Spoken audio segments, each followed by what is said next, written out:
Hello बच्चों, देखो आज जो हम लोग पढ़ेंगे वह सब्जेक्ट है विज्ञान। क्या है? विज्ञान। विज्ञान को इंग्लिश में साइंस बोलते हैं। क्या बोलते हैं? साइंस। और वह जो चैप्टर था वह था क्लास 7 का ताप था। क्या था? ताप में भी बहुत सारे चीज पढ़ चुके थे। बाकी जो था वहां से आज वीडियो बना रहा हूँ। तो देखो यहाँ पर क्या था, ताप मापने की मापकर्म। क्या था? ताप मापने की जो होता है मापकर्म होता है। क्या होता है? हम लोग जो ताप मापते हैं यानी ताप जो पता लगाते हैं कितना गर्म है या कितना ठंडा है, इन्हीं के लिए मापकर्म का प्रयोग किया जाता है। किसका प्रयोग किया जाता है? और वह जो मापकर्म का प्रयोग किया जाता है, मापकर्म दो प्रकार के होते हैं। कितने प्रकार के? दो प्रकार के। ताप को मापने वाला मापकर्म कितने प्रकार के? दो प्रकार के। दो प्रकार के। एक होता है सेल्सियस मापकर्म, एक होता है फ़ारेनहाइट मापकर्म। यानी एक होता है सेल्सियस मापकर्म, एक होता है फ़ारेनहाइट मापकर्म। सेल्सियस मापकर्म को डिग्री यानी जो है सी कहते हैं, ठीक है। और फ़ारेनहाइट मापकर्म को एफ कहते हैं। क्या कहते हैं? एफ। सेल्सियस को सी से सूचित किया जाता है, फ़ारेनहाइट को एफ से सूचित किया जाता है। यहाँ पर देखो क्या कहता है, पहला है सेल्सियस मापकर्म। क्या है? सेल्सियस मापकर्म। सेल्सियस मापकर्म। ताप मापने की वह मापकर्म जिसके निचली नियत बिंदु 0 डिग्री सेल्सियस और ऊपरी नियत बिंदु 100 डिग्री सेल्सियस होते हैं, जिसे सेल्सियस मापकर्म कहते हैं। क्या कहते हैं? सेल्सियस मापकर्म। यानी सेल्सियस मापकर्म जो होते हैं उनकी निचली नियत बिंदु जो होता है 0 डिग्री सेल्सियस होते हैं और ऊपरी नियत बिंदु जो होता है 100 डिग्री सेल्सियस। कितने होते हैं? 100 डिग्री 100 सेल्सियस। डिग्री सेल्सियस होते हैं। और एक चीज ध्यान रखना, यह जो सेल्सियस मापकर्म है इनका खोज जो किए थे एल्वार्ड सेल्सियस किया था। कौन किए थे? एल्वार्ड सेल्सियस। वो भी 1742 ईस्वी में। कब किए थे? 1742 ईस्वी में। सेल्सियस मापकर्म का सर्वप्रथम उपयोग एक फ्रांस का वैज्ञानिक था, सेल्सियस। कौन था? सेल्सियस। जिनका पूरा नाम था एल्वार्ड सेल्सियस। क्या था? एल्वार्ड सेल्सियस। यह जो है 1742 ईस्वी में सेल्सियस मापकर्म की खोज करके उनका उपयोग किया था। इनमें सबसे निचले नियत बिंदु जो थे इनको 0 डिग्री सेल्सियस से दर्शाया और सबसे ऊपरी नियत बिंदु जो थे उनको 100 डिग्री सेल्सियस से दर्शाया। कितने से?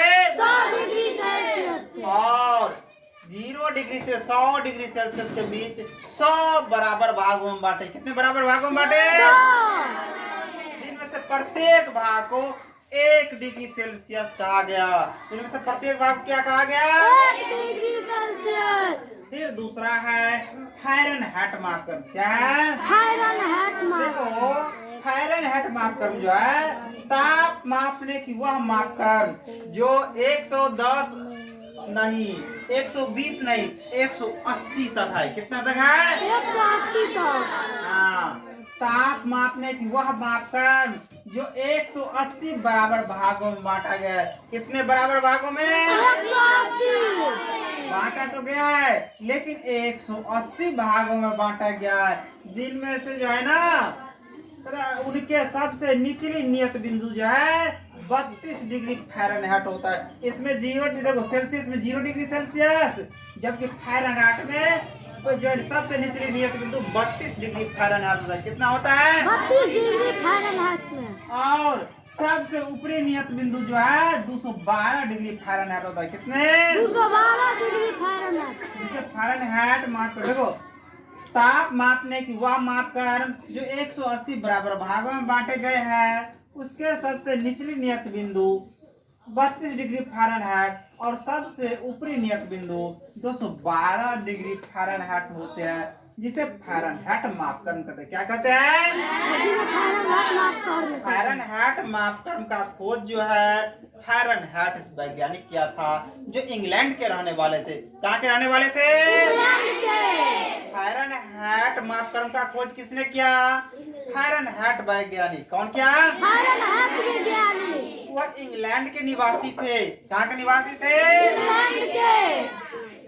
वही सर्वप्रथम उसका उपयोग, जो खोज करेगा वही ना उसका सर्वप्रथम उपयोग करेगा, वही उनका उपयोग किया। जो है फारेनहाइट मापक्रम को 180 बराबर भागों में बांटा गया है। कितने बराबर भागों में? 180। जिनमें से प्रत्येक भाग को 1 डिग्री फारेनहाइट बोलते हैं। क्या बोलते हैं? 1 डिग्री 1 फारेनहाइट। Degree Fahrenheit. चलो ये 7 का खत्म कर देते हैं, इतने पर आने देते हैं, अगला दिन उससे आगे देखेंगे। सिक्त कहा है? सिक्त में देखो वह सबसे पहले जो है यहाँ पर कुटीर उद्योग रेशा तंतु उसमें था।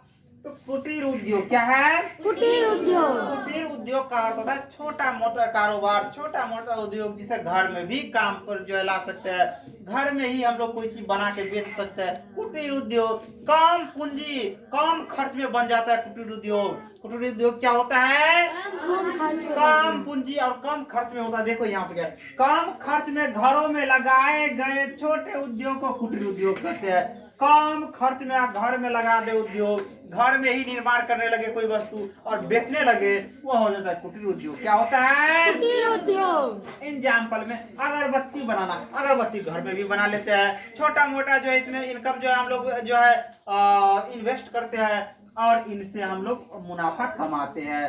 तो ये होता है कुटीर उद्योग। चरखा से सूत काटना, चरखा से सूत जो है घर में जो है काट लेते हैं आसानी से, छोटा मोटा खर्च करके अधिक काम आ लेते हैं। और ये होता है कुटीर उद्योग। क्या होता है? और बहुत सारा वगैरह वगैरह है।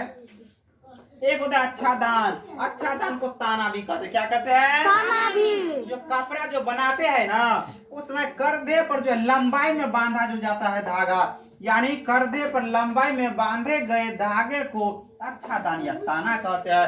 करधा पर अगर कोई धागा जो है ना लंबाई में बांधा जाता है, किसी में बांधा जाता है लंबाई में, तो उसे अच्छा दान या ताना कहते हैं। उसे क्या कहते हैं?